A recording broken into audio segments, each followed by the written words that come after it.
नमस्ते to all of you. आज के सेशन में आपका स्वागत है।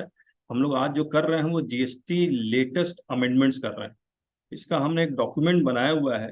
ये ये जो डॉक्यूमेंट हमने बनाया हुआ है ये हमने अपने वेबसाइट में भी अपलोडेड किया हुआ है।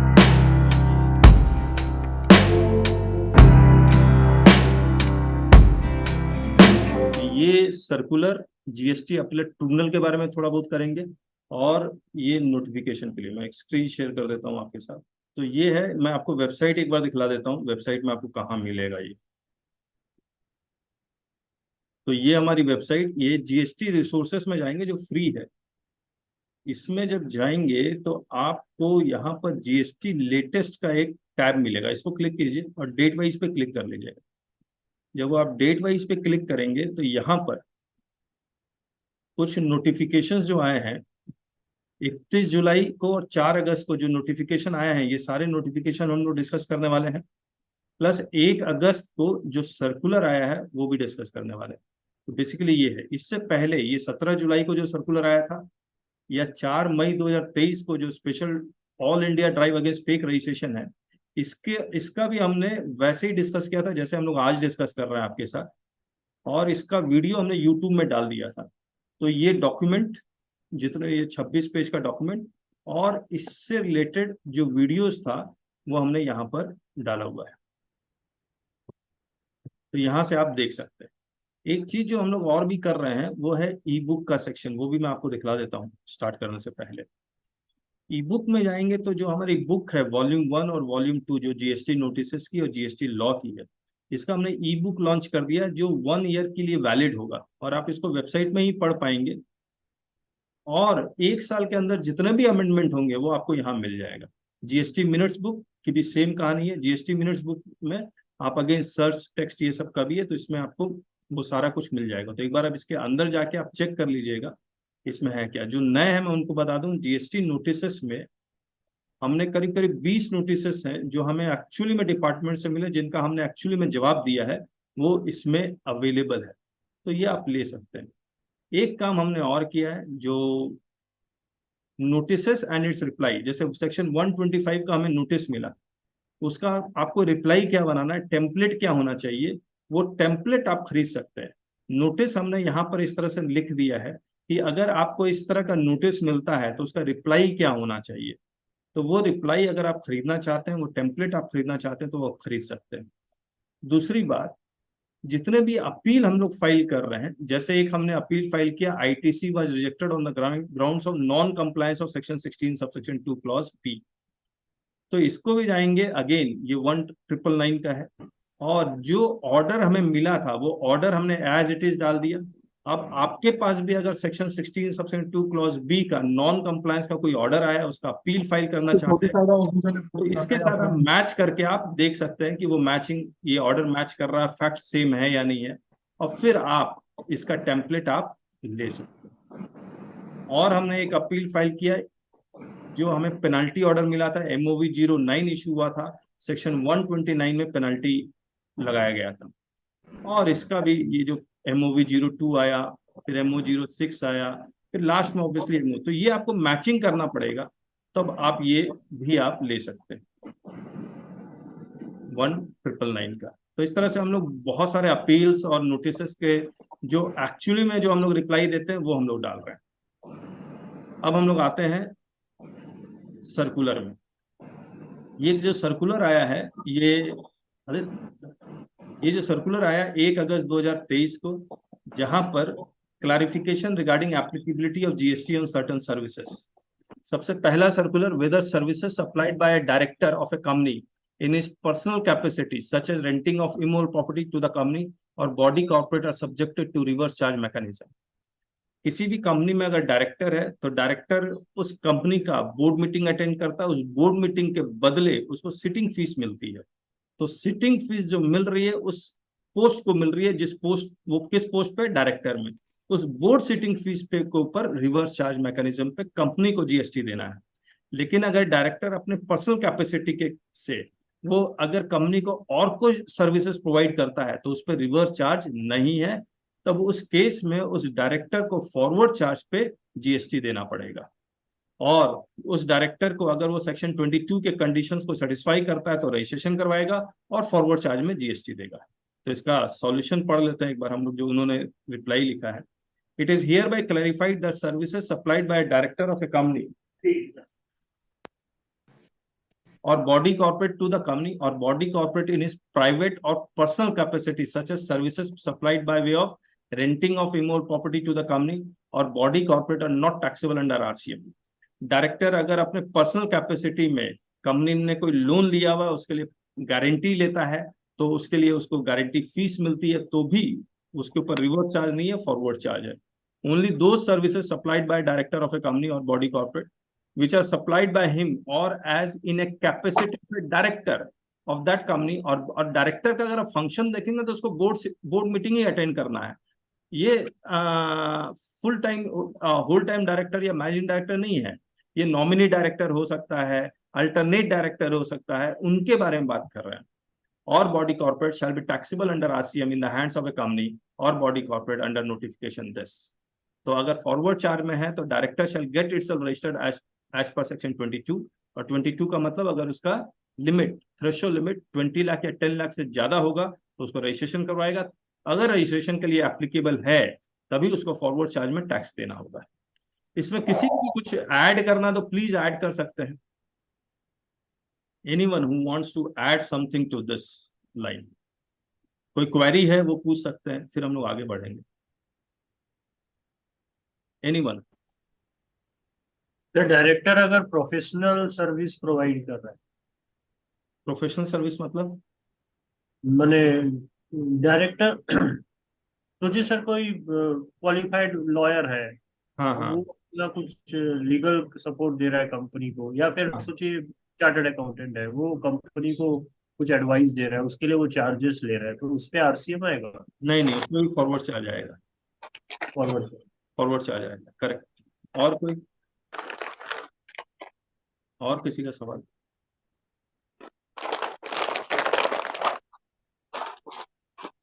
अच्छा चलिए, नेक्स्ट एक सिनेमा हॉल का आया। वेदर सप्लाई ऑफ फूड और beverages in cinema hall is taxable as restaurant services. तो सिनेमा हॉल में जो रेस्टोरेंट है, वो restaurant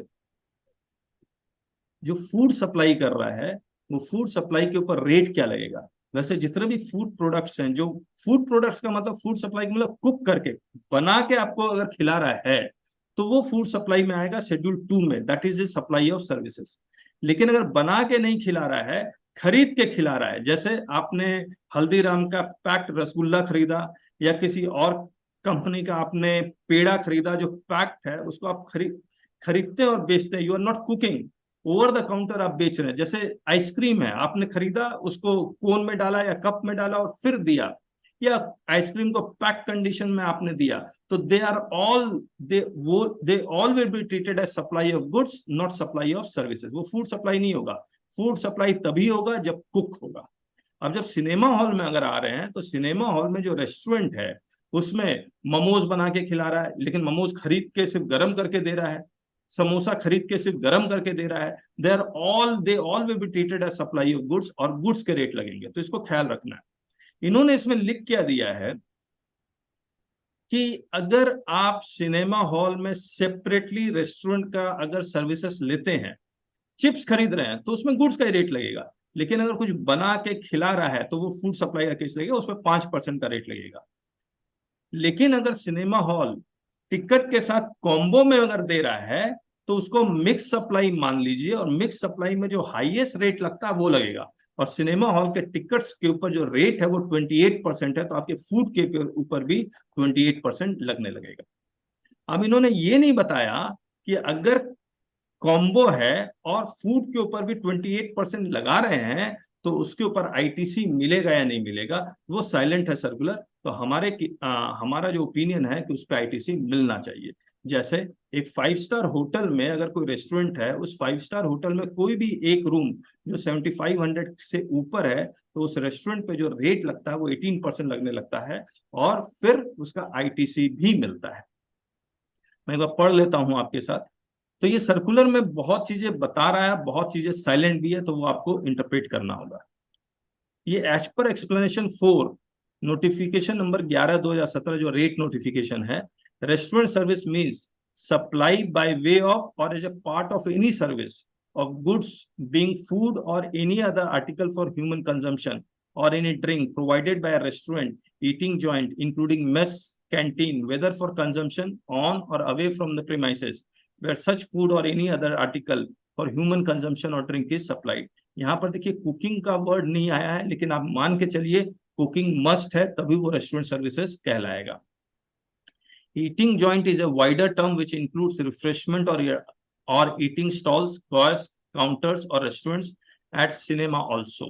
The cinema operator may run these refreshment or eating stalls, bars, counters, or restaurant themselves, or they may give it to the contract with third party.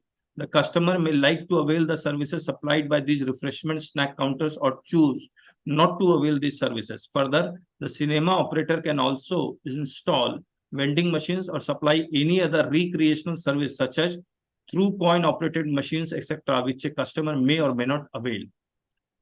It is hereby clarified that supply of food or beverages in a cinema hall is taxable as restaurant service as long as the food or beverages are supplied by way of or as a part of service and supplied independent of cinema exhibition services. और ऐसे case में restaurant services का ITC नहीं मिलेगा. यहाँ पर बिल्कुल ये साइलेंट है कि अगर पैक्ड फूड बेच रहा है, चिप्स बेच रहा है, तो उसमें गुड्स का रेट लगेगा या नहीं लगेगा. तो ये पूरी तरह से कंफ्यूज कर रहा है सर्कुलर, या फिर एम्बिग्यूअस सर्कुलर है. It is further clarified that where the sale of cinema ticket and supply of food and beverages are clubbed together and such bundled supply satisfies the test of composite supply, the entire supply will attract GST at a rate applicable to service of exhibition of cinema, the principal supply. तो ये composite supply कभी नहीं हो सकता है, ये जब भी होगा मिक्स सप्लाई होगा, मिक्स सप्लाई में हाईएस्ट रेट लगेगा. और अगर इसको आप कंपोजिट सप्लाई भी मान लेते हैं, नेचुरली बंडल भी मान लेते हैं, तो इसका प्रिंसिपल सप्लाई सिनेमा हॉल है, तो सिनेमा हॉल पे 28% लगता है, तो फूड पे भी 28% लगेगा. इन मतलब किसी भी रूप में आप देखें, सिनेमा हॉल का ही रेट लग रहा है, चाहे मिक्स सप्लाई हो या कंपोजिट सप्लाई हो. मेरे हिसाब से ये जो बंडल्ड है, ये सिनेमा हॉल में जो बंडल हो रहा है वो मिक्स सप्लाई का केस है. यहाँ पर आईटीसी आपको मिलना चाहिए. किसी का और कोई ओपिनियन हो तो बताइए. मेरा ओपिनियन जरूरी नहीं हो, आप एग्री हो, अगर कोई एग्री नहीं करता है then please let us know. इसका मतलब ये हुआ सर, जैसे हाँ कंपोजिट सप्लाई का बात नहीं कर रहे हैं, अदर देन कंपोजिट सप्लाई, हाँ अगर कोई भी जैसे अपने चिप्स लिए या मोमो बनवा के वहां पे लिए, या जो भी, अगर वो कुछ समोसा भी गर्म करके दिया, उसमें सब में हम लोग सप्लाई ऑफ वही मानेंगे, सप्लाई गुड्स ऑफ, मानेंगे, गुड्स मानेंगे उसको. यस, और packed food, packed food hmm if sold is a supply of goods. Packed food if sold is supply of goods. Goods. लेकिन ये सर्कुलर क्या कह रहा है, क्योंकि ये रेस्टोरेंट है, इसको हम सप्लाई ऑफ सर्विसेज मानेंगे. मेरे हिसाब से ऐसा है नहीं.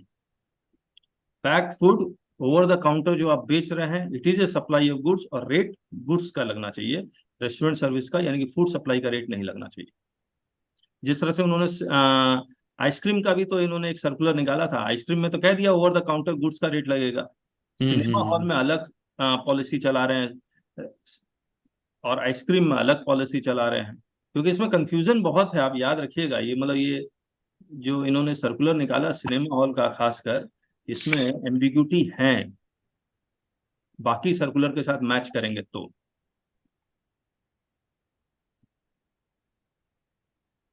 चलिए फिर आगे करते हैं. तो ये सर्कुलर, एक सर्कुलर रेट का था, वो रेट का वाला सर्कुलर हम लोग डिस्कस नहीं कर रहे हैं. Supply of raw cotton by agriculturist to cooperative, ये सब डिस्कस नहीं कर रहे हैं. अब हम लोग सीधे आते हैं ये वाले, कि मैं अपीलेट ट्रिब्यूनल पे आऊंगा. ये जो पहला नोटिफिकेशन 31 जुलाई 2023, फर्स्ट वन इंटीग्रेटेड टैक्स का. इंटीग्रेटेड टैक्स में आप याद रखिएगा सेक्शन 16 सब सेक्शन 4 है, जो जीरो रेटेड सप्लाई डिफाइन करता है. जीरो रेटेड सप्लाई में अगर है तो आपके पास दो रूट है रिफंड लेने का, एक है एलयूटी का रूट और दूसरा है टैक्स पेड रूट, यानी कि एक रूल 96, एक दूसरा रूल 96A है. इन्होंने 16/4 में आईजीएसटी का 16/4 में इन्होंने ये कहा कि we will classify, default route LUT रहेगा, सबके लिए डिफॉल्ट रूट एलयूटी रहेगा, लेकिन कौन टैक्स पेड के रूट में जा सकता है, यानी कि आईजीएसटी पे करके रिफंड ले सकते हैं, जो ऑटो रूट है, उसके लिए हम लोग एक्सपोर्टर को भी क्लासिफाई करेंगे और गुड्स को भी क्लासिफाई करेंगे। तो मैं सबसे पहले आपको सेक्शन 16 सबसेक्शन 4 दिखलाता हूं, जो उन्होंने एप्लीकेबल किया है इस 27/2023 सेंट्रल टैक्स से। अब देखिए, आईजीएसटी का सेक्शन वो नोटिफाई कर रहे हैं सेंट्रल टैक्स से, इंटीग्रेटेड टैक्स का नोटिफिकेशन होना चाहिए, तो लेकिन वो सेंट्रल टैक्स से नोटिफाई कर रहे हैं। और सेक्शन 16 सबसेक्शन 3 फाइनेंस एक्ट 2021 में ही ये आईजीएसटी का सेक्शन 16 में चेंज आ गया था, लेकिन नोटिफाई किया 1 अक्टूबर 2023 से। और उन्होंने लिखा क्या है, ये देखिए, 16 सबसेक्शन 3, ए registered person making zero rated supply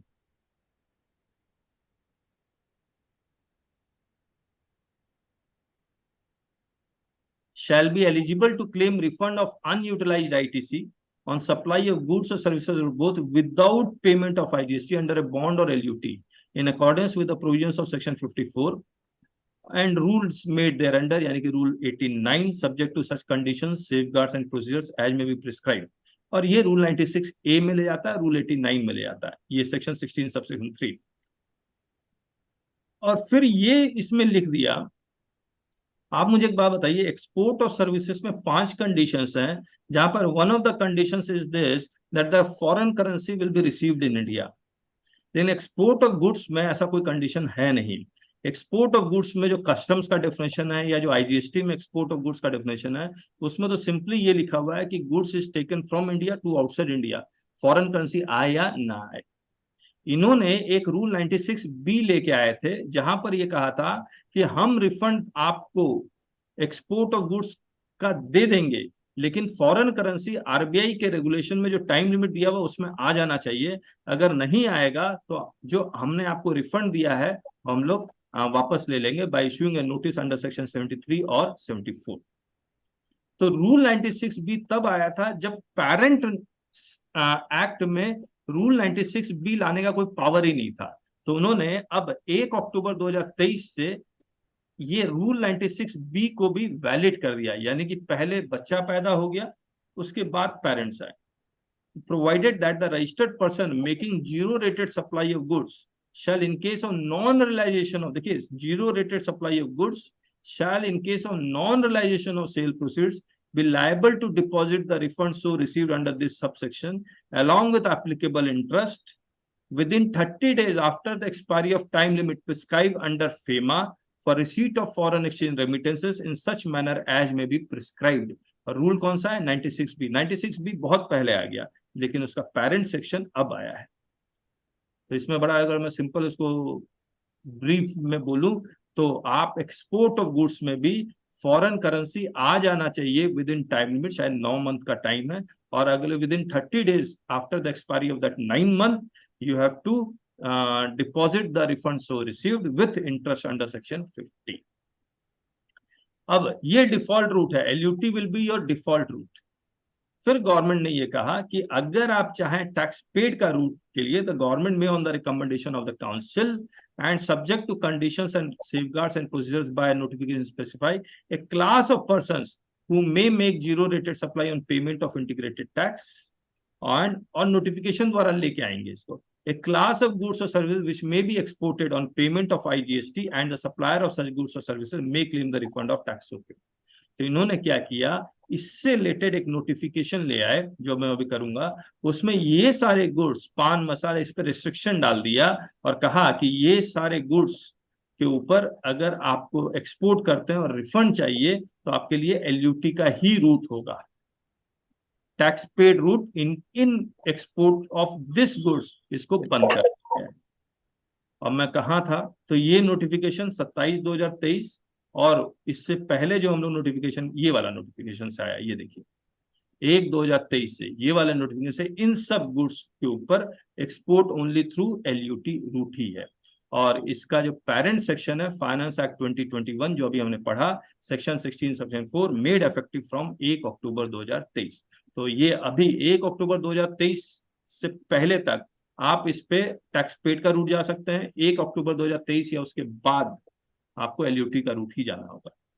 और इसमें ये भी कहानी है कि 1 अक्टूबर 2023 आप पीरियड मान लीजिए, आप सितंबर में आपने पान मसाला एक्सपोर्ट किया और आप अप्लाई कर रहे हैं 1 अक्टूबर 2023 के बाद, सितंबर में एक्सपोर्ट किया, अप्लाई कर रहे हैं 1 अक्टूबर 2023 या उसके बाद, तो आप एलयूटी का रूट से अप्लाई करेंगे या फिर टैक्स पेड का रूट से अप्लाई करेंगे। तो इन्होंने कुछ पीछे में एक सर्कुलर निकाला, उन्होंने कहा जब आप अप्लाई कर रहे हैं तब पीरियड नहीं देखना, जब आप अप्लाई कर रहे हैं तब ये इसके लिए एलयूटी का ही रूट प्रिस्क्राइब था, तो आपको एलयूटी के रूट से ही जाना होगा। तो वी कंप्लीटेड दिस टॉपिक। किसी का कोई ओपिनियन और कुछ पूछना चाहे तो प्लीज पूछ लीजिए। कोई इसमें डील कर रहा हो मैन्युफैक्चर, टेबेको या एक्सपोर्ट में, किसी को भी कुछ पूछना है तो पूछ लीजिए, या अपना कोई ओपिनियन देना है तो दे सकते हैं आप। सर 96A भी लीगलाइज अभी हुआ क्या? 96B जैसे आप रूल बोल रहे हैं, 96A ये तो एलयूटी का रूट है, वो शुरू से है।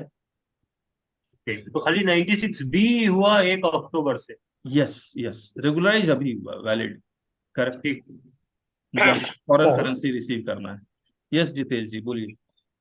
सर अगर एक्सपोर्ट 1 अक्टूबर के बाद अगर एग्जिस्ट भर के कर दिया तो क्या होगा? आईजीएसटी मतलब आपने 1 अक्टूबर 2023 के बाद अप्लाई किया और आईजीएसटी पे करके भर दिया। हाँ। तो आप उसको एक्सेस पेमेंट मान के उसका रिफंड ले लीजिए और एलयूटी के रूट से अप्लाई कर दीजिए। ओके।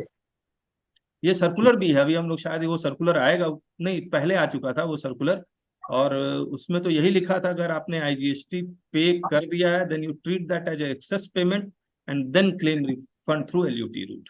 ये डॉक्यूमेंट आप डाउनलोड कर सकते हैं। इसके बाद ये जो फाइनेंस एक्ट 2023 में बहुत सारे अमेंडमेंट्स आए, उनको उन्होंने इफेक्टिव कर दिया 1 अक्टूबर 2023 से। जीएसटी अपलेट ट्रिब्यूनल का जितने भी सेक्शंस थे उसको इफेक्टिव कर दिया सेक्शन 149 से 154 1 अगस्त 2023 से। तो यहां पर हमने लिख दिया है, आज कंपोजिशन लेवाई वाला ई कॉमर्स ऑपरेटर के थ्रू इंट्रास्टेट सप्लाई कर सकता है, उसको इफेक्टिव कर दिया 1 अक्टूबर 2023 से। फिर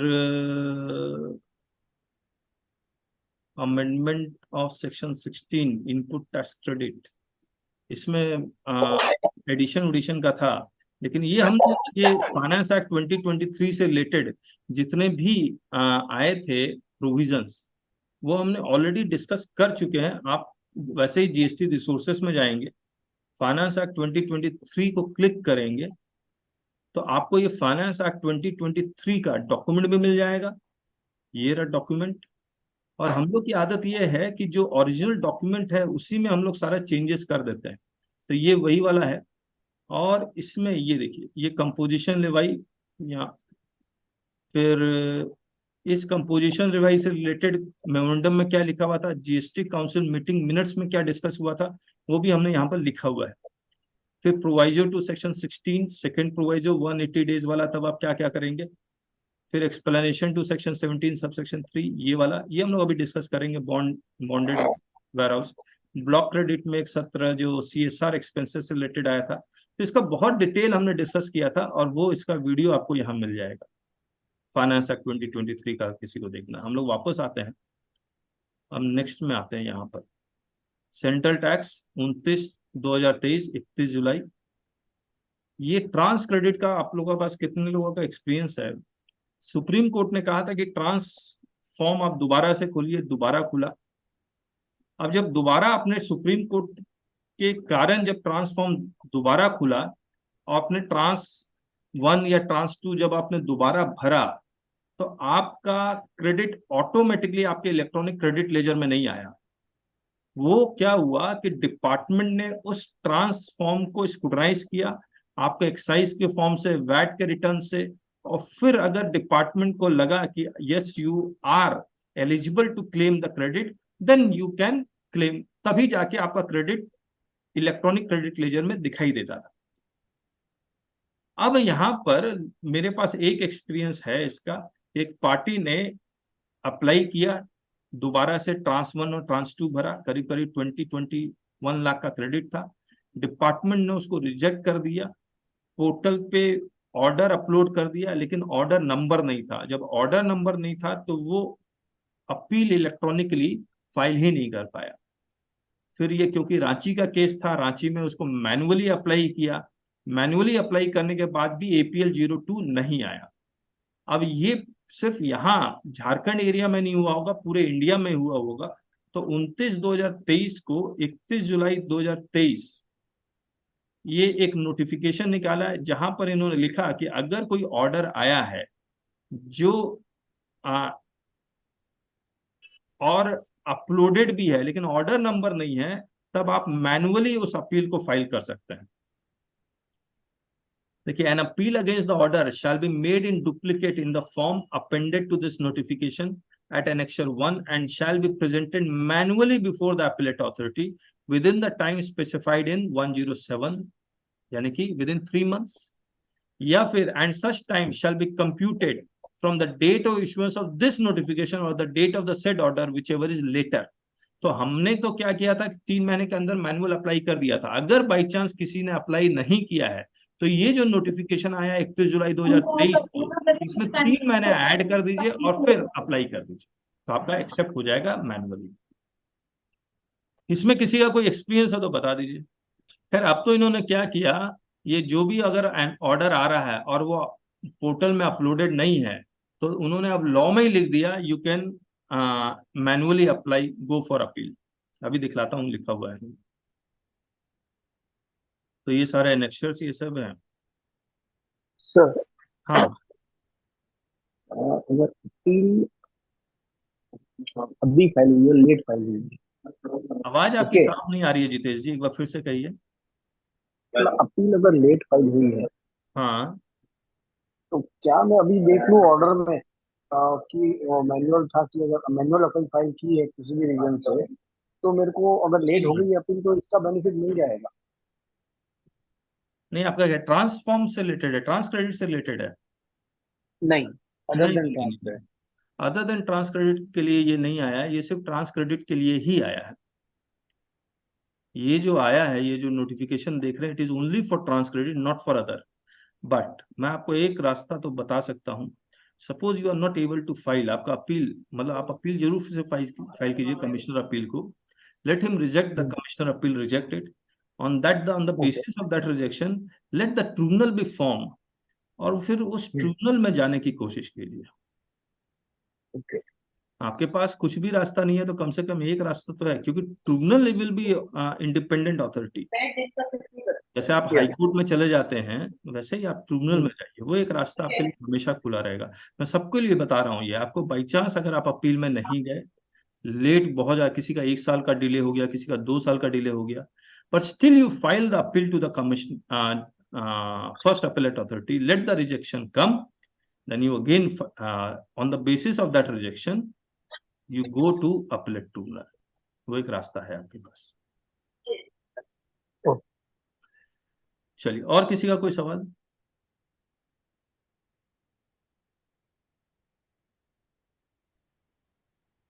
प्लीज। अग्रवाल जी, हाँ, बताइए बताइए, राजेंद्र जी बोल रहे हैं आप? हाँ, बताइए। I have regarding appeal, I have small one doubt.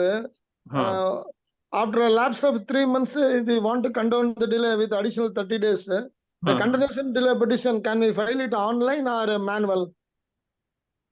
no, while you are filing the appeal, Ah, with that appeal condonation should also be filed.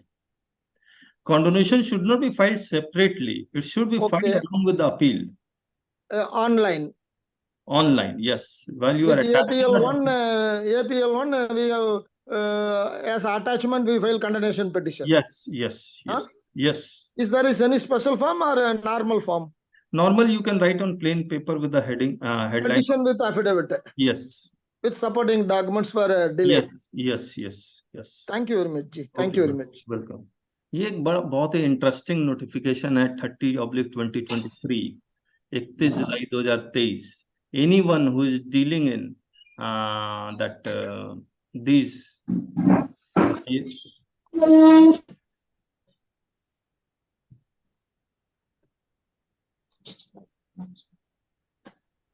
ये बिजनेस देख लीजिए, पान मसाला, अनमैन्युफैक्चर्ड टैबेको, हुक्का, 4 बिजनेस है बेसिकली। पान मसाला, मैं यहाँ लिख देता हूँ, पान मसाला, टोबैको, गुटखा, एंड और एक है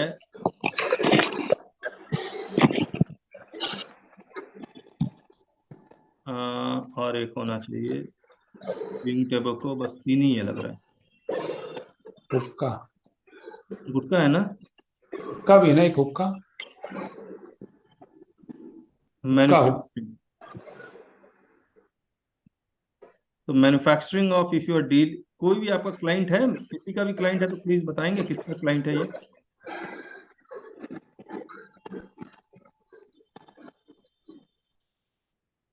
मैन्युफैक्चरिंग ऑफ पान मसाला, टोबैको एंड गुटखा। इनको क्या कहा गया? इनको कहा गया कि भैया कि अब आपके लिए हम लोग लाइसेंस राज लेके आने वाले हैं। लाइसेंस राज का मतलब, अच्छा, जीएसटी में कैपेसिटी बेस पे टैक्सेशन लगता है या फिर सप्लाई के बेसिस पे, ट्रांजैक्शन के बेसिस पे टैक्स लगता है? कोई भी एक जवाब दे दे। सप्लाई के बेसिस पे। भाई यानी कि ट्रांजैक्शन होगा तभी लगेगा। जी। ब्रिक्स में जो है, जिसके ऊपर 6% ये सब का रेट आया, उसके ऊपर टैक्स किस पे लग रहा है? ट्रांजैक्शन बेसिस पे या कैपेसिटी बेस्ड पे? ट्रांजेक्शन बेस पे। ट्रांजैक्शन बेस पे। जीएसटी में ऐसा कोई भी प्रोडक्ट है, जैसे एक्साइज में था कि आपका कैपेसिटी बेस्ड यानी कि प्रोडक्शन कैपेसिटी के बेसिस पे हम लोग टैक्स लगाएंगे, क्या जीएसटी में ऐसा कोई भी प्रोडक्ट है जो कैपेसिटी बेस्ड टैक्सेशन है? कोई भी एक प्रोडक्ट जीएसटी में नहीं है सर, एक भी नहीं है। ना, सप्लाई होना जरूरी है। जीएसटी में जो जीएसटी लेके आया गया था, तो जीएसटी में जो प्रिंसिपल्स ऑफ टैक्सेशन हम लोग फॉलो कर रहे हैं, वो ओरिजिन फॉलो कर रहे हैं या डेस्टिनेशन फॉलो कर रहे हैं? डेस्टिनेशन। डेस्टिनेशन। अगर जीएसटी में कैपेसिटी बेस्ड टैक्सेशन लेके आ गए तो कौन सा टैक्सेशन लग जाएगा, ओरिजिन या डेस्टिनेशन? तब तो ओरिजिन लग जाएगा। तो ओरिजिन लग जाएगा। क्या जी। जीएसटी में आप कभी भी इमेजिन ये कर सकते हैं कि आने वाले फ्यूचर में कैपेसिटी बेस्ड टैक्सेशन इंट्रोड्यूस हो जाए? नहीं, कभी पॉसिबल नहीं है। ना ना ना। अब एक बात बताइए, अगर जीएसटी में कैपेसिटी बेस्ड टैक्सेशन पूरे इमेजिन ही नहीं कर सकते कि वो लेके आएंगे क्योंकि ओरिजिन बेस्ड टैक्सेशन हो जाएगा, अब सरकार ये चाहती है कि पान मसाला में प्रोडक्शन कैपेसिटी लोगों का 2 लाख है, लेकिन वो सप्लाई में सिर्फ 50,000 दिखला रहे हैं, 1.5 लाख की चोरी कर रहे हैं, तो उनको पकड़ा कैसे जाए? क्या तरीका है पकड़ने का? ब्रिक्स में तो क्या किया कि रेट ही बढ़ा दिया कि 12% विद आईटीसी, 6% विदाउट आईटीसी, लेकिन फिर भी नहीं पकड़ पा रहे हैं। लेकिन ये मैन्युफैक्चरिंग ऑफ पान मसाला, टैबेको, गुटखा के लिए इनको कैसे पकड़ा जाए? किसी को भी कोई आइडिया है तो?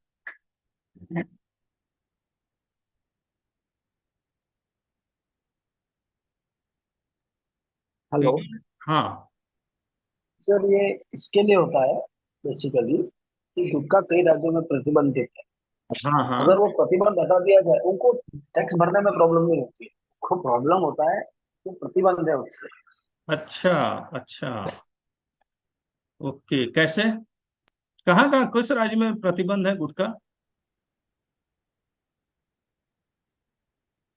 कोई राज्य है जिसमें जहां प्रतिबंध है? महाराष्ट्र सर। महाराष्ट्र में प्रतिबंध है? हाँ, बंद।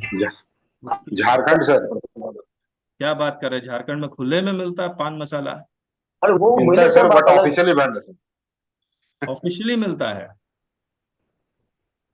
झारखंड में ऑफिशियली मिल रहा है? एक मिनट। चलिए, तो इन्होंने क्या किया, बोला ठीक है कैपेसिटी बेस्ड टैक्सेशन नहीं लगा सकते, लेकिन कैपेसिटी पूछ तो सकते हैं। आज जीएसटी में बर्डन ऑफ प्रूफ किसके ऊपर है? कि डिपार्टमेंट के ऊपर है या टैक्स पेयर के ऊपर है? टैक्स पेयर के ऊपर। नहीं, बर्डन ऑफ प्रूफ आईटीसी का बर्डन टैक्स पेयर के ऊपर है, बाकी टैक्स लायबिलिटी निकालने का बर्डन किसके ऊपर है? डिपार्टमेंट के डिपार्टमेंट के ऊपर। अब डिपार्टमेंट कैसे करेगा, तो डिपार्टमेंट ने एक मतलब जीएसटी काउंसिल ने रिकमेंड किया, ऐसा करते हैं ये जो मैन्युफैक्चरिंग ऑफ टैबेको, पान मसाला, ये सब है, इनको कहा कि भैया आप डिटेल्स ऑफ पैकिंग मशीन दीजिए। आप ये क्या वाला हुआ? SRM 1 है, क्या हुआ?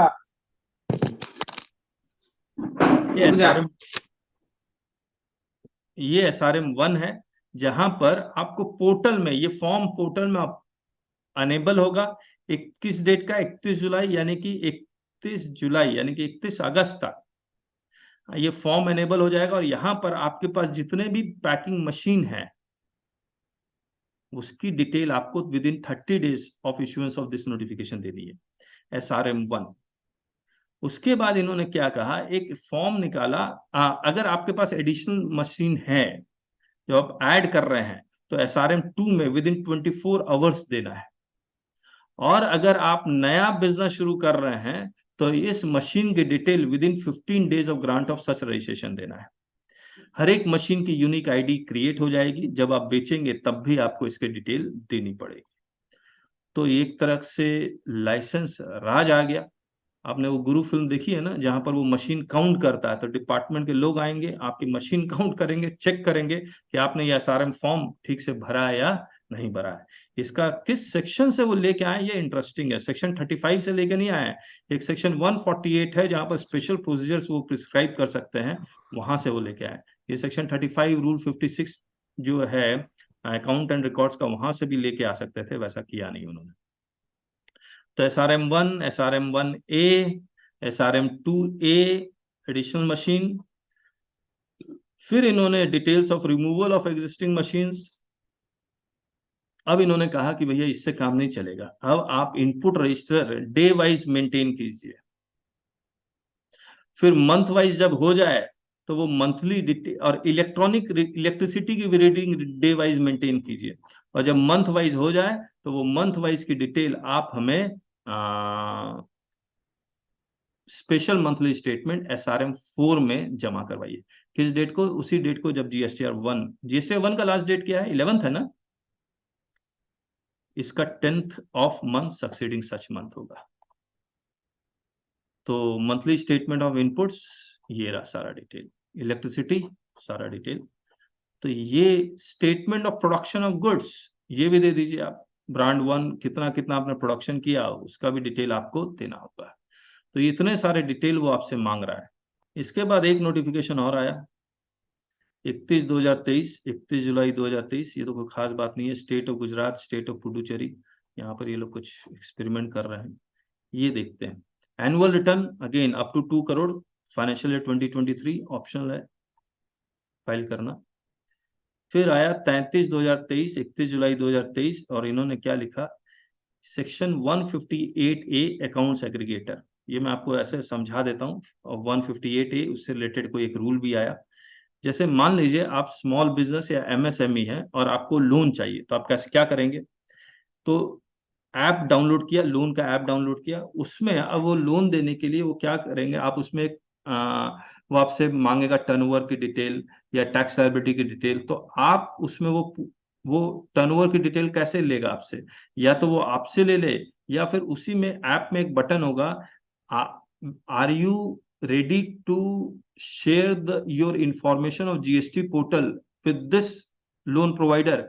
आप जैसे ही क्लिक करेंगे तो वो जो अकाउंट्स एग्रीगेटर जो ऐप है वो GST पोर्टल में जाएगा और वो सारा इंफॉर्मेशन GSTR 1, 3B या GST रजिस्ट्रेशन का डिटेल वहां से वो कैच कर लेगा। ऑब्वियसली आपसे यूजर ID पासवर्ड जो मांगता है वो सब मांगेगा। तो बेसिकली ये 1 अक्टूबर 2023 से ये इफेक्टिव हो जाएगा, जहां पर GST पोर्टल अकाउंट्स एग्रीगेटर यानी कि लोन प्रोवाइडर के साथ आपके GST का डिटेल शेयर करेगा, जब आप इस अकाउंट्स एग्रीगेटर को अपना कंसेंट देंगे।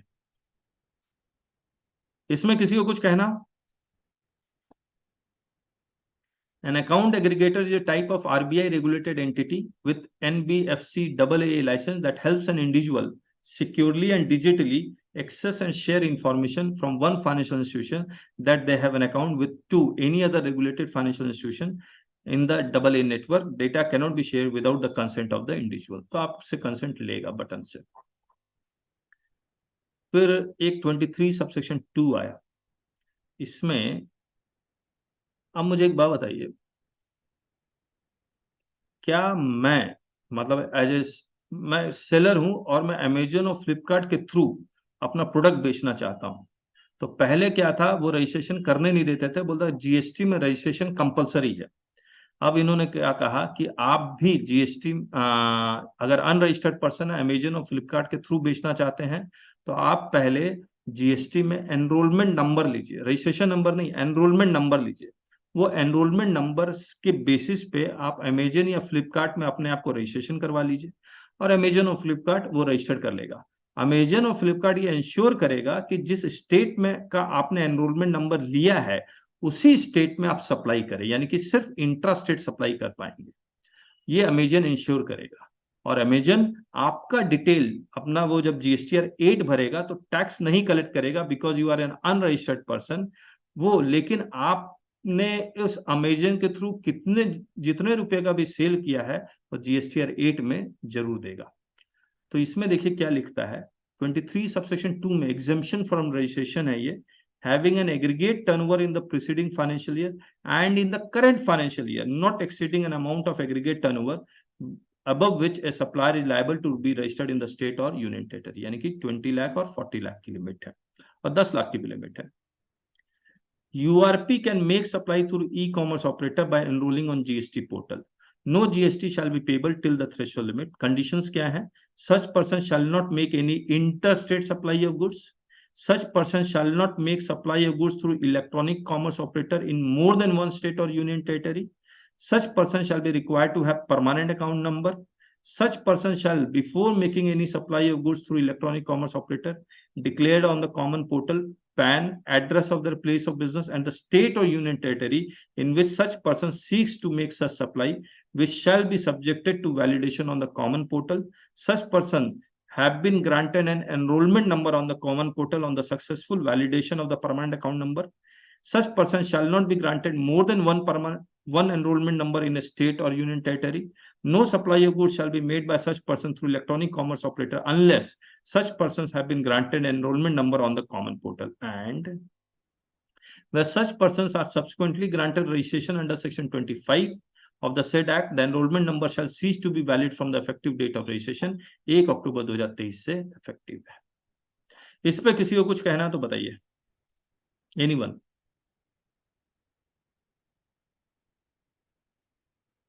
चलिए, छोटा सा प्रोविजन, कोई खास नहीं है ये। उसके बाद इसको छोड़ देते हैं, ये तो कोई बड़े केसेस होते हैं जहां पर फेक इनवॉइसेस या किसका केस है तो एक खास लोगों को असाइन कर दिया जाता है, या एक से ज्यादा जुरिडिक्शन में वो केस फैला हुआ है तब असाइन कर देते हैं। यहाँ पर सेम है, अगर कंपोजिशन लेवाई वाला ई कॉमर्स ऑपरेटर के थ्रू नहीं बेच सकता था, क्योंकि कंपोजिशन लेवाई वाला इंटरस्टेट सप्लाई कर ही नहीं सकता था, तो कंपोजिशन लेवाई वाला भी अमेजन और फ्लिपकार्ट में रजिस्ट्रेशन करवाएगा, सिर्फ इंट्रास्टेट सप्लाई करेगा, और इस केस में e commerce operator tax collect करेगा और ई कॉमर्स ऑपरेटर के कैश लेजर में वो नजर भी आएगा और जीएसटीआर 8 में वो जमा स्टेटमेंट भी देगा कितने कंपोजिशन ने कितने बेचा है। The electronic commerce operator shall not allow any interstate supply of goods. The electronic commerce operator shall collect tax at source. URP में collect नहीं कर पा रहा था। The electronic commerce operator shall furnish the details of supplies of goods made through it by the said person in the statement GSTR 8 electronically.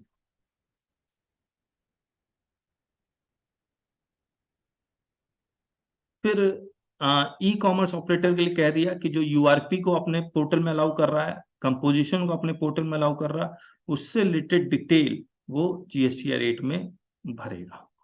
तो basically सारा interconnected था। यहाँ आइए, अब कहानी आती है यहाँ से 38/2023 4 अगस्त 2023। यहाँ देखिए क्या हुआ। यहाँ पर रूल्स में अमेंडमेंट है 2023 का दूसरा अमेंडमेंट इन रूल्स। इसमें देखिए क्या कह रहा है, physical verification in the presence of the person होता है, यानी कि ओनर के प्रेजेंस में ही फिजिकल वेरिफिकेशन होता था, तो उसमें बहुत ज्यादा शायद करप्शन फैलने लगा, तो इन्होंने ये जो physical verification of the place in the presence of the said person shall B omitted, इसको हटा दिया गया। और इसका इफेक्टिव डेट देखिए क्या है, 4 अगस्त 2023 है। अगर 4 अगस्त 2023 यहाँ पर कुछ भी नहीं लिखा हुआ effective date, then it will be 4 August 2023, यानी कि आज के डेट में अगर कोई फिजिकल वेरिफिकेशन होता है then the without the presence of the said person यानी कि ओनर पॉसिबल है। इसमें किसी को कुछ कहना हो, कुछ ऐड करना तो कीजिए प्लीज।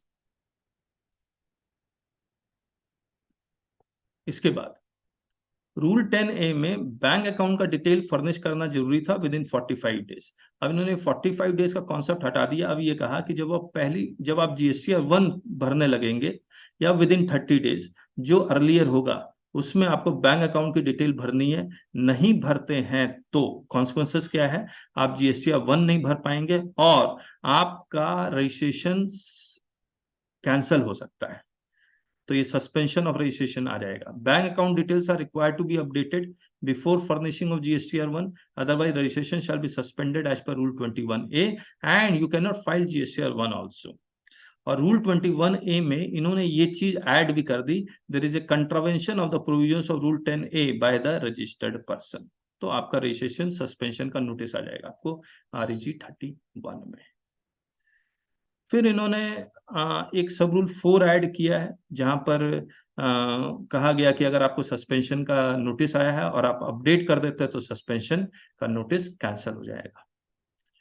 फिर रूल 23 में जो revocation of cancellation of registration है ये 1 अक्टूबर 2023 से एप्लीकेबल है। पहले रिवोकेशन आपको 90 डेज के अंदर, पहले रिवोकेशन का डेट था 30 डेज, उसको बढ़ा के वो 90 डेज कर रहे हैं और जो जॉइंट कमिश्नर और एडिशनल कमिश्नर इसको और 180 डेज तक एक्सटेंड कर सकते हैं। यानी कि अगर आपका रजिस्ट्रेशन कैंसिल हुआ है तो आप उसको रिवोक करवाने का आपका टाइम लिमिट 90 डेज और एक्सटेंशन के बाद 180 डेज, और अगर आपका कैंसिलेशन हुआ है क्योंकि आपने रिटर्न फाइल नहीं किया तो सारा रिटर्न फाइल कर देंगे तो ऑटो रिवोकेशन हो जाएगा। तो ये जो आया है वो 90 डेज और extension 180 days other than cancellation without जो मतलब other than filing of return का केस हो तब ये एप्लीकेबल होगा। इसमें किसी को कुछ कहना? सर अगर रजिस्ट्रेशन कैंसिल हुआ है because of non filing of return, उस केस में ये एप्लीकेबल नहीं होगा? नहीं, उस केस में जब भी आप रिटर्न फाइल करेंगे उसके बाद वो ऑटो रिवोक हो जाएगा। ऐसा ये लॉ आया था ना पहले? ये सर कब से एप्लीकेबल है? हमारे केस में ऐसा हुआ है लेकिन हमने सारी फाइल कर दी, ऑटो अभी रिवोक हुआ नहीं है। अच्छा, कारण क्या है? कितने कारण जो एमनेस्टी स्कीम आई थी उसमें वो उस डेट के बाद, दिसंबर के बाद हमारा कैंसिल हुआ है। अच्छा, तो उस एमनेस्टी स्कीम में आप फॉल कर रहे थे? आप उसमें फॉल नहीं कर रहे sir.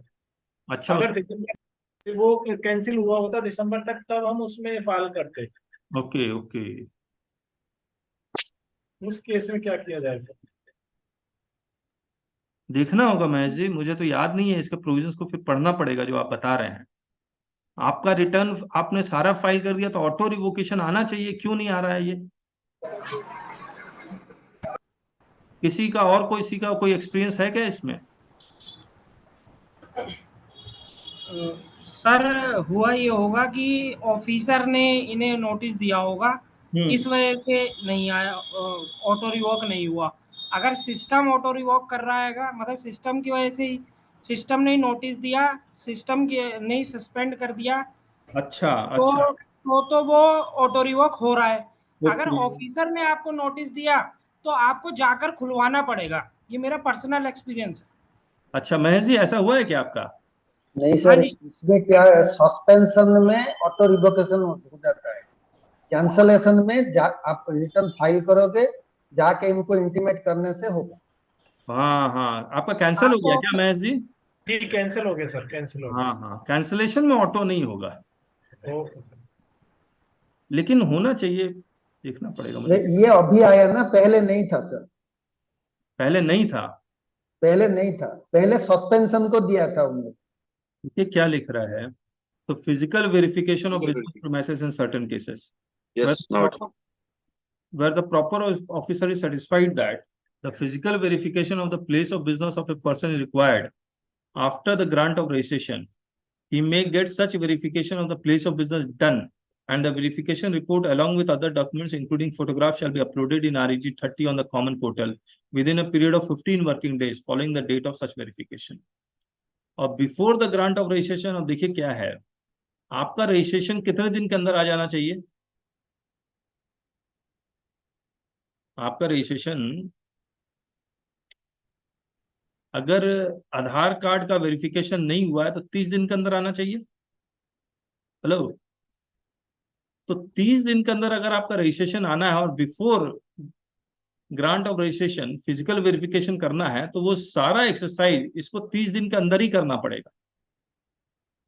Where the physical verification of the place of business of a person is required before the grant of registration in the circumstances specified in proviso to sub rule 1 of 9, the proper officer shall get such verification of the place of business done and the verification report along with other documents including photographs shall be uploaded in RG 30 on the common portal at least 5 working days prior to the completion of the time period specified in the said proviso. और इस proviso में जो लिखा हुआ है कि 30 दिन के अंदर रजिस्ट्रेशन ग्रांट करना है और इसको फोटोग्राफ ये सब अपलोड करना है at least 5 working days prior to the, तो ये इसका मतलब ये हो गया कि physical verification is required well before 25 days so that registration can be granted within rule 43. rule 42 43 apportionment of credit का है। इस एक एक्सेल शीट हमने बनाया हुआ है, हम लोग बहुत कम इसके बारे में लोगों को बता पाते हैं। तो इस शॉप में जाइए, इस शॉप में आपको जीएसटी एक्सेल टूल मिलेगा। इस एक्सेल टूल में आपको रूल 42 43 का ये रहा, अपॉर्चमेंट ऑफ आईटीसी रूल 42 एंड 43, इसमें आपको सिर्फ फिगर ऐड करनी है और ये रूल 42 43 का रिवर्सल ऑटो कैलकुलेट कर रहा होगा। ये कैसे ये शीट काम करता है उसका हमने ये वीडियो बनाया, वो आप चेक कर सकते हैं। लेकिन अगर आप 42 43 से आप जूझ रहे हैं, आपसे कैलकुलेशन करने में दिक्कतें हो रही है, तो ये एक्सेल शीट जरूर से ले लीजिए, आपको काम आएगा। अब इसमें चेंजेस जो किए हैं वो देख लेते हैं। ये क्या है, मुझे एक बात बताइए आप, एग्जाम टर्नओवर का मतलब क्या होता है? एग्जाम टर्नओवर में कौन सा टर्नओवर आएगा? अरे बता दीजिए। जिसपे जीएसटी रेट 0 होगा, चाहे गुड्स या सर्विसेज। क्या नो सप्लाई एग्जाम टर्नओवर है? यस और नो, इतना ही बोलना है आपको। क्या नो सप्लाई एग्जाम टर्नओवर का पार्ट है? नो, नहीं नो। है। लेकिन रूल 42 43 के लिए कुछ नो सप्लाई को एग्जाम टर्नओवर मान लिया गया है, सिर्फ रूल 42 43 के लिए। अब जैसे मैं पूछूं ट्रांजैक्शन सिक्योरिटीज, नो सप्लाई है, नो सप्लाई है या नहीं है ट्रांजैक्शन सिक्योरिटीज? यस। क्यों है?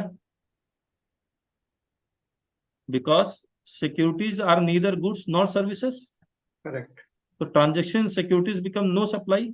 लेकिन ये नो सप्लाई जो ट्रांजैक्शन सिक्योरिटीज है उसको भी एग्जाम सप्लाई मान लिया गया for the purpose of rule 42 and 43।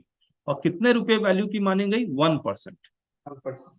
Similarly, क्या sale of land exempt supply है?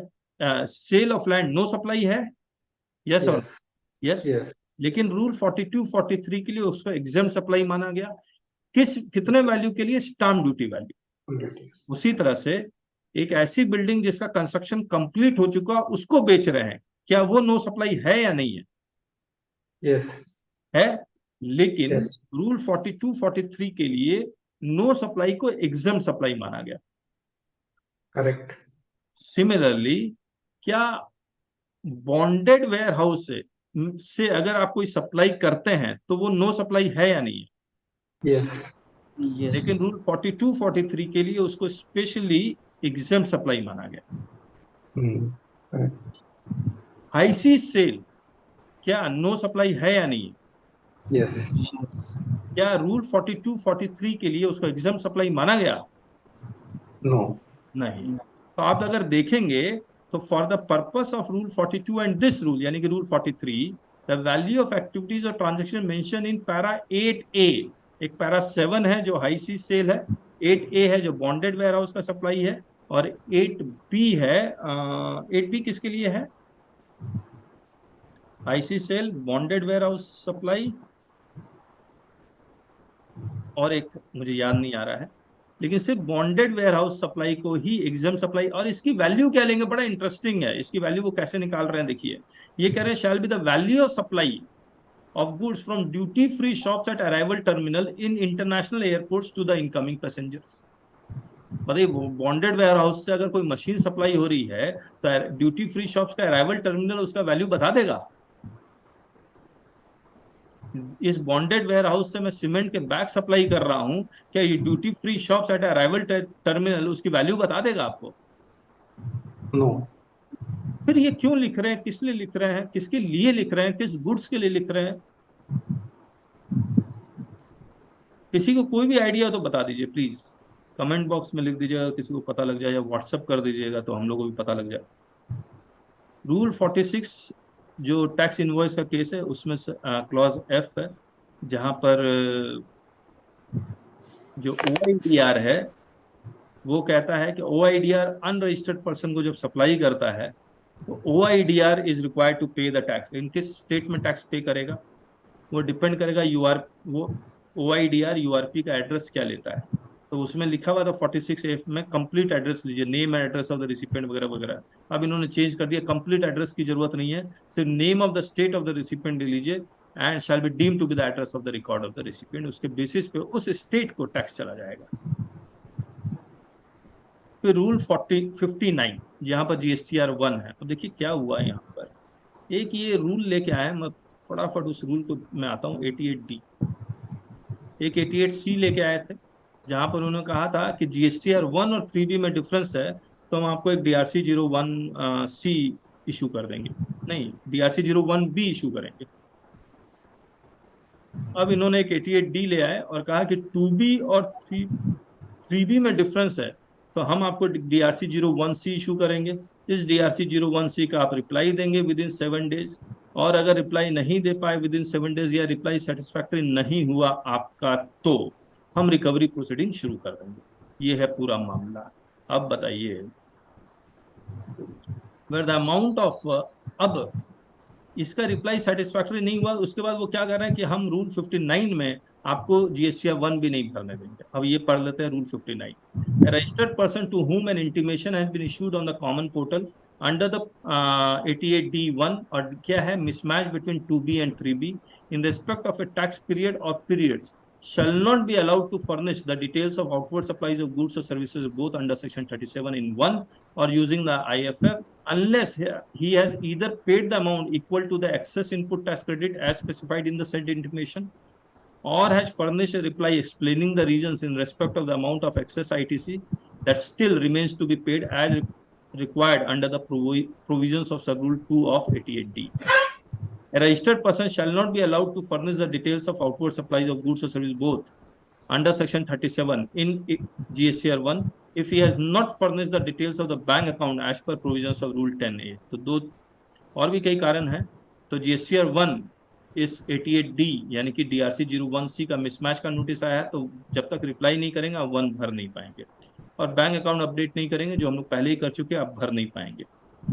फिर उसी तरह से in the said rules in 64 क्या है, OIDR वाला है, जहां पर उन्होंने कुछ चेंजेस किए कि नॉन टैक्सेबल ऑनलाइन रिसिपिएंट का डेफिनेशन चेंज किया, उसके कारण इसमें भी डेफिनेशन में चेंज है। ई कॉमर्स ऑपरेटर को लिए कहा गया कि आप GSTR 8 में जो स्टेटमेंट ही चेंज कर रहे हैं URP का और कंपोजिशन का, दोनों का आपको भरना है यहाँ डिटेल। 88D पढ़ लेता हूँ आपके साथ। Where the amount of input tax credit availed by registered person in the return of a tax period of periods furnished by him in 3B exceeds the ITC available to such person in accordance with the auto-generated statement containing the details of ITC in 2B in respect of the said tax periods as the case may be by such amount and such percentage। यानी कि अब ये एक amount और percentage बताएंगे कि 2B में अगर आपके पास मान लीजिए 2B में 100 आया है और 3B में आपने 120 ले लिया है, यानी कि वो 20% मान लीजिए 20% स्पेसिफाइड है, 20% से ज्यादा क्रेडिट क्लेम करते हैं किसी मंथ में तो आपको ये नोटिस आएगा।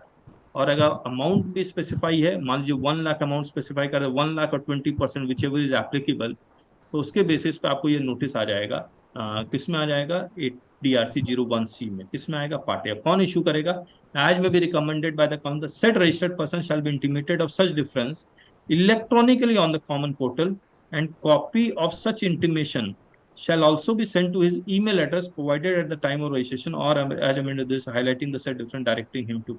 कौन इश्यू कर रहा है? ये सिस्टम जनरेटेड है ना?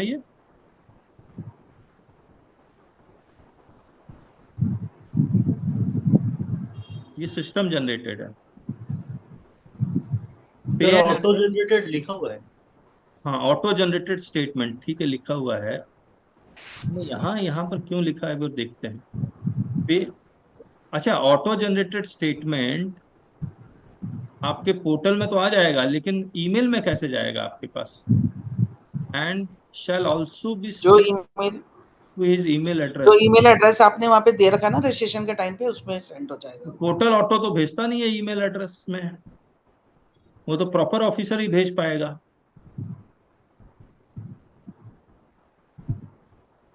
कभी देखा है पोर्टल से ऑटो ईमेल एड्रेस ईमेल आया है? चलिए, pay an amount equal to excess, explain the reasons within a period of 7 days. The registered person shall upon receipt of intimation refer to in said sub rule either pay an amount।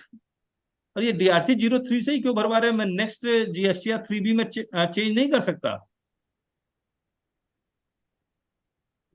Hello, ऐसा ही इन्होंने 1 और 3B में भी लिखा था। 1 और 3B में difference है तो आप DRC 03 से ही चेक कीजिए। क्यों मैं 3B से करेक्ट क्यों नहीं कर सकता? तो अगर ऐसा नोटिस आ जाता है, मैं 3B से करेक्ट कर देता हूं, तो ऑब्वियसली वो मानेंगे नहीं शायद। किसी को मिला है इसका नोटिस 1 और 3B का? आइए देखते हैं। 1 और 3B के नोटिसेस हमें मिले थे, लेकिन हमने जब भी रिप्लाई सबमिट किए तो वो सेटिस्फैक्टरी रिप्लाई उन्होंने एक्सेप्ट कर लिए। ओके, मतलब डिमांड के लिए उन्होंने दोबारा बोला नहीं कभी हमें। ओके, पेमेंट आपको 3B से नहीं करना पड़ा है ना? नहीं, मैं वही जानना चाहता हूँ, 3B से अगर मैं पेमेंट करता हूँ तो क्या वो एक्सेप्ट करेंगे या नहीं करेंगे? क्योंकि यूजुअली रीजन यही रहता है कि लास्ट मंथ का आपने आगे कैरी ओवर किया हुआ है, वो ले लिया आपने। ठीक बात, मिस्टेक्स तो कम ही चांसेस होने के। ठीक बात।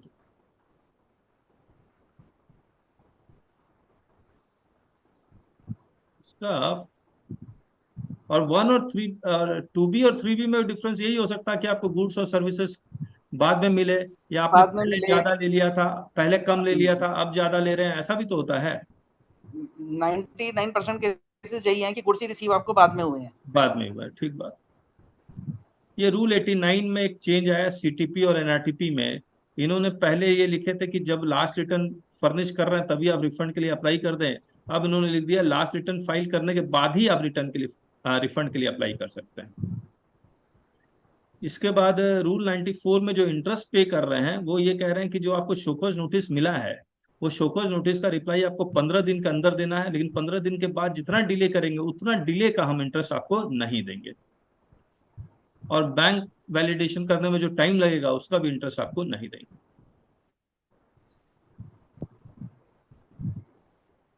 और एक रूल 96 का एक 2 प्रोवाइजो अपलोड डिलीट कर दिया गया, जो इनिशियल 17-18 में GSTR 1 एक्टिवेट नहीं हुआ था, और एक्सपोर्ट करने के लिए उसको टेबल 6A में कुछ फाइल करना था, तो सिर्फ टेबल 6A एक्टिवेट किया गया था।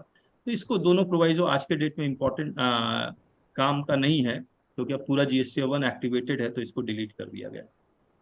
रूल 108 में जो अपीलेट अथॉरिटी में जो टैक्स पेयर अपील फाइल कर रहा है वो मैनुअली भी फाइल कर सकता है, ये चीज अब इन्होंने यहाँ पर रूल में ही लिख दिया है।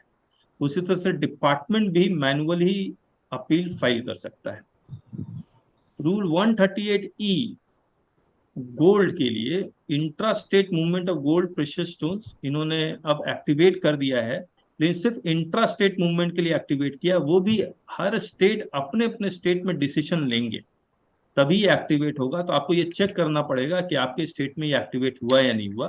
एक कंडीशन ये है कि वो जो गोल्ड का मूवमेंट है नॉट बिलो ₹2 लाख है। इसमें एक कंडीशन ये है, इसमें ई-वे बिल जो बनाएंगे उसमें सिर्फ पार्ट ए बनेगा, पार्ट बी नहीं बनेगा, ओनली पार्ट ए। यानी कि आपको पार्ट बी में जो आपको मूवमेंट के लिए ट्रक नंबर या सब नंबर वगैरह डालना पड़ता है, वो डालना नहीं पड़ेगा, वो डालना नहीं पड़ेगा, शैल नॉट बी रिक्वायर्ड। अब सर आज की डेट में क्या ये रूल एप्लीकेबल है? क्योंकि एक अभी तक ऑप्शन, किसी भी हाँ ये इंसर्ट तो हो स्टेट का गया तो है। अभी तक कुछ आया नहीं है। हाँ अब स्टेट अपने, क्योंकि स्टेट सबको जो कमिश्नर ऑफ स्टेट टैक्स, इनको जुरिडिक्शनल प्रिंसिपल चीफ कमिश्नर, यानी कि स्टेट को सेंटर के साथ कंसल्ट करके ये रूल निकालना होगा। तो मुझे लगता है 1-2 महीने में ये रूल भी आ ही जाएगा हर एक स्टेट। वेस्ट बंगाल बहुत बोल तो रहा जब था तक कि नहीं आता है तब तक हम ये मान करके चलें कि हमारे ऊपर एप्लीकेबल नहीं है। Yes yes. अब ये intimation of certain amounts liable to be recovered under section 79 of the act, ये जो 1 वर्सेस 3B का डिफरेंस है, वो उसके लिए अब एक इलेक्ट्रॉनिकली आपके पोर्टल में एक नोटिस आ जाएगा DRC 01D का, जहां पर से आपको 7 डेज में रिकवरी शुरू हो जाएगी और आपके इलेक्ट्रॉनिक लाइबिलिटी रजिस्टर में, यानी कि पेमेंट PMT 01 में अपडेट हो जाएगा। तो ये एक बहुत ही खतरनाक इन्होंने काम किया है। वैसे रिकवरी के लिए 3 महीने का प्रोसीडिंग्स होता है। आप मुझे एक बात बताइए, DRC 01C में नोटिस आ गया और डायरेक्ट रिकवरी, आप अपील में भी नहीं जा पा रहे हैं, is it correct? DRC 01C में नोटिस आ जाता है और फिर तो आपको अपील में जाना चाहिए। मान लीजिए आपको DRC 01C में नोटिस आ गया, आपने रिप्लाई दिया, सेटिस्फैक्टरी नहीं है, तो फिर डायरेक्ट रिकवरी या अपील में नहीं जा पा रहे हैं। कहां तक तो कोई नोटिस के थ्रू होना चाहिए, DRC 01 के थ्रू होना चाहिए डेफिनेट।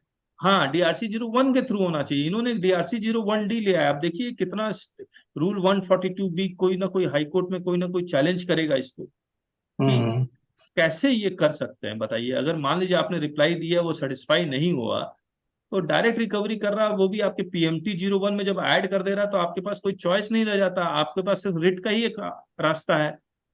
162 तो वही वाला है। अच्छा, ये 162 देखिए, कंपाउंडिंग। इन्होंने क्या किया, सप्लाई विदाउट इनवॉइस और एक्सीड्स 5 करोड़ है तो आपकी कंपाउंडिंग 75% और मिनिमम 50%, और अगर 2 करोड़ से 5 करोड़ का इवेजन है तो आपको 60%, minimum 40%। Supply without invoice, ITC availed on fake invoice, collect tax but do not deposit, fraud refund. लेकिन अगर फेक अकाउंट्स या डील्स इन चोरी का गुड्स, डील्स इन चोरी का सर्विसेज, तब आपका 25% में कंपाउंडिंग हो रहा है। और अगर कोई अटेम्प्ट टू कमिट और ऑफेंस और अबेट्स द कमीशन ऑफेंस, तो भी 25% और 25% है। कंसेंट बेस्ड शेयरिंग मैं आपको बता ही चुका हूँ कैसे अकाउंट एग्रीगेटर के साथ होगा। जो हम लोग करते क्या क्या है वो आपको बता देते हैं। हम लोग GST प्रोफेशनल्स, हमारा जो भी क्लाइंट है वो GST प्रोफेशनल है, यानी कि चार्टर्ड अकाउंटेंट, लॉयर्स है। सबसे पहले एक हम लोग प्रीमियम क्लब शुरू किया हुआ है हमने। उस प्रीमियम क्लब में हम लोग क्या करते हैं, जो आपके नोटिसेस आते हैं उसको हम लोग डिस्कस करते हैं और उसका एक जवाब आपके साथ एडवाइस करते हैं, इसका क्या जवाब होना चाहिए, और आगे तक का डिस्कस कर लेते हैं, ताकि आपको क्लाइंट को आपको बताना सही रहेगा कि क्या क्या पॉसिबिलिटी है। तो उसकी फीस हम लोग बहुत कम रखा हुआ, 1 ईयर के लिए इतना और 5 ईयर के लिए इतनी फीस। और हर वेडनेसडे और सैटरडे हम लोग जूम पे लाइव आते हैं। आप हमें अपना नोटिसेस को, जो भी आपके पास नोटिस आया है वो आप हमें मेल कर दीजिए, फिर उस मेल एड्रेस ये लिखा हुआ है, और फिर हम लोग उसको पूरा डिस्कस कर लेते हैं। अभी एग्जिस्टिंग इतने सारे मेंबर्स हैं हमारे पास, और भी बहुत 2-4 नाम है जो हम लोग ऐड नहीं कर पाए हैं। और कैसे हम लोग डिस्कस करते हैं उसको यहाँ पर हमने यहाँ लिखा हुआ भी, 2 नोटिस हमने डिस्कस किया हुआ है। तो जो लोग भी जुड़ना चाहें और जो GST लिटिगेशन, जिसका एक्सपर्टाइज GST लिटिगेशन में है या GST लिटिगेशन में एक्सपर्टाइज करना चाहते हैं, तो ये आपके लिए बेस्ट प्लेटफॉर्म है। इसके बाद किताबें हैं, रिकॉर्डेड कोर्सेस हैं, लाइव कोर्सेस 1 जुलाई 2024 से भी शुरू करेंगे। कुछ लाइव कोर्सेस हम लोग फ्री में भी चलाते हैं।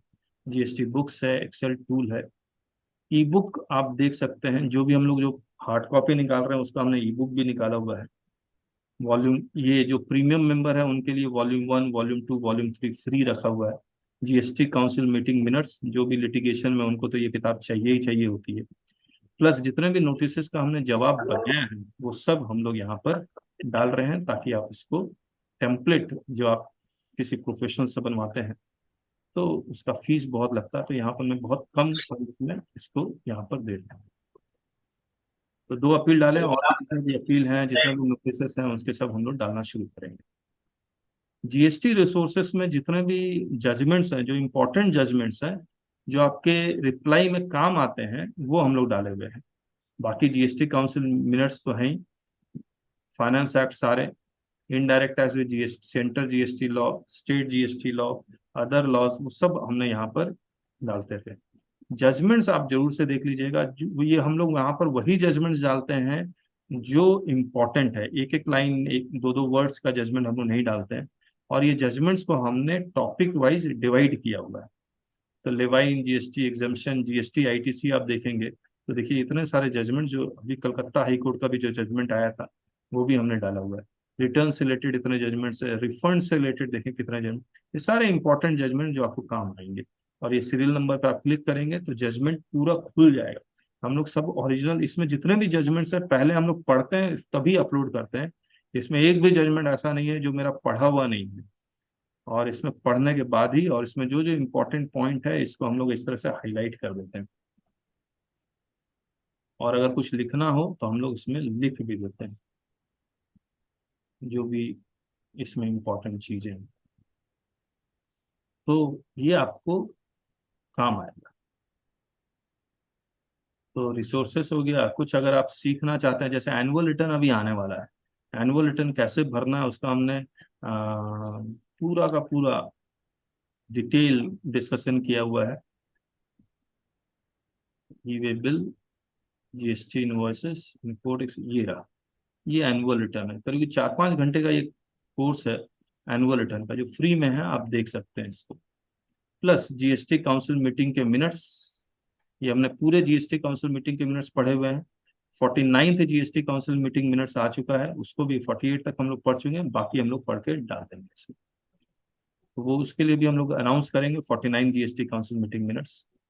Plus 86A versus 86B. What is illegal GST notices? Hidden points of operating standard operating procedure.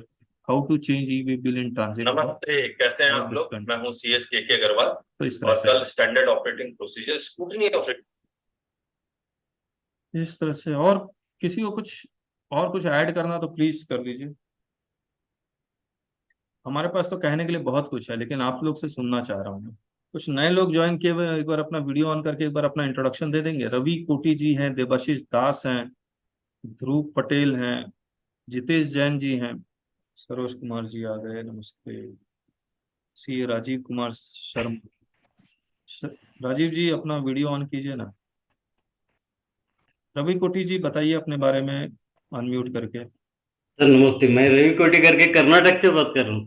Karnataka से हैं? कर्नाटक, बेलगाम डिस्ट्रिक्ट। अच्छा अच्छा, पहली बार है हमारे साथ? हाँ सर। ओके ओके, कैसा लगा आज का डिस्कशन? अच्छा है सर, अच्छा है। अच्छा, कुछ समझ में कोई दिक्कत? कुछ नहीं सर। लिटिगेशन में है आप? नहीं सर, वही अभी नया बुक परचेज किया हूँ, आज ही ज्वाइन हुआ हूँ। अच्छा अच्छा अच्छा, ओके, वेलकम वेलकम।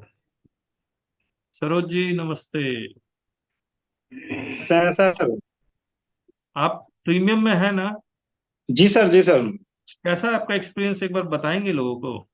अरे सर, मतलब क्या कहें, बहुत अच्छा लगता है कि सारी चीजें डिस्कशन हो जाती है। एक्चुअली एक निष्कर्ष निकलता है कि क्या करना है नोटिस वगैरह पे, जो बहुत अच्छा लगता है। मैं तो मतलब जब भी क्लासेस होती लाइव आता हूँ, और काफी नोटिस तो आपने डिस्कस भी हुई आपसे डायरेक्ट, और उनका मतलब रिजल्ट भी आया, विभाग भी उसके लिए मानने के लिए तैयार हुआ कि नहीं ऐसा होना चाहिए।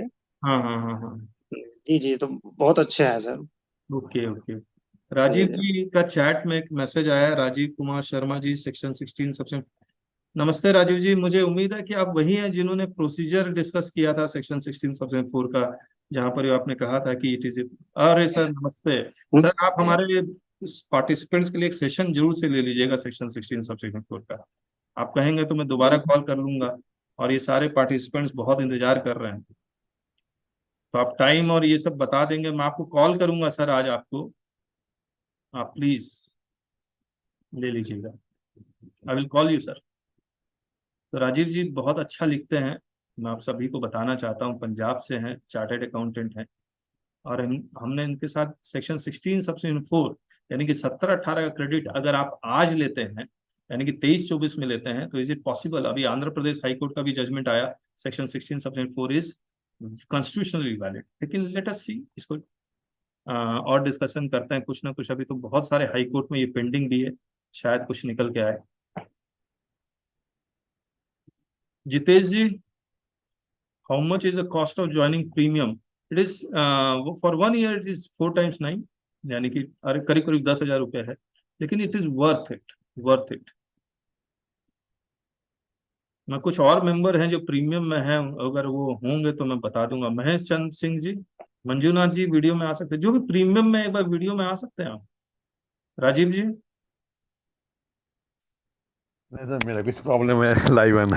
अच्छा लाइव। मंजूनाथ जी, हाँ नमस्ते मंजूनाथ जी, बताइए मंजूनाथ जी, अनम्यूट कर लीजिए एक बार, अनम्यूट।